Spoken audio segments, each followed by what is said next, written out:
So no, I don't want your number, no. I don't wanna give you mine, and no. Welcome to dental awareness series. ನೀವು daily brush ಮಾಡ್ತೀರಾ? ನಿಮ್ಮ ಬಾಯಲ್ಲಿ ಹುಳುಕಿದೆಯಾ? ನಿಮಗೆ gum problems ಇದೆನಾ? ಹಾಗಿದ್ರೆ ನೀವು ಎಷ್ಟು ಸಾರಿ ಬ್ರಷ್ ಮಾಡ್ತೀರಾ ಇಂಪಾರ್ಟೆಂಟ್ ಅಲ್ಲ, ಹೇಗೆ ಬ್ರಷ್ ಮಾಡ್ತೀರಾ ಅನ್ನೋದು ತುಂಬಾ ಇಂಪಾರ್ಟೆಂಟ್. ವಿಡಿಯೋ ಸ್ಟಾರ್ಟಲ್ಲಿ ತೋರಿಸಿದ ಥರ ನೀವು ಬ್ರಷ್ ಮಾಡ್ತಾ ಇದ್ದೀರಾ? ಹಾಗಿದ್ರೆ ಇವತ್ತಿಂದನೇ ನಿಮ್ಮ ಬ್ರಷಿಂಗ್ ಟೆಕ್ನಿಕ್ನ ಚೇಂಜ್ ಮಾಡ್ಕೊಳ್ಳಿ.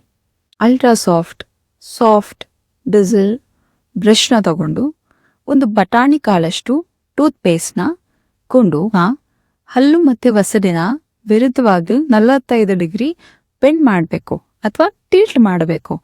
ಅದನ್ನ ರೌಂಡ್ ಮೋಷನ್ ಅಲ್ಲಿ ಕ್ಲೀನ್ ಮಾಡಬೇಕು.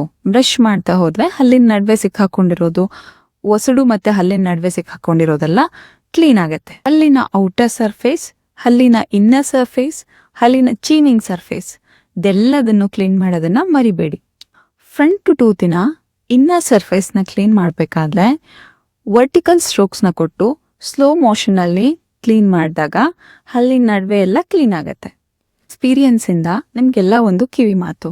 ನನ್ನ ಕ್ಲಿನಿಕ್ಗೆ ಬರೋ ಎಷ್ಟೊಂದು ಪೇಷಂಟ್ಸು ಇಂಪ್ರಾಪರ್ ಬ್ರಷಿಂಗ್ ಟೆಕ್ನಿಕ್ ಇಂದ ಎಷ್ಟೊಂದು ಸಫರ್ ಪಟ್ಟಿದ್ದಾರೆ.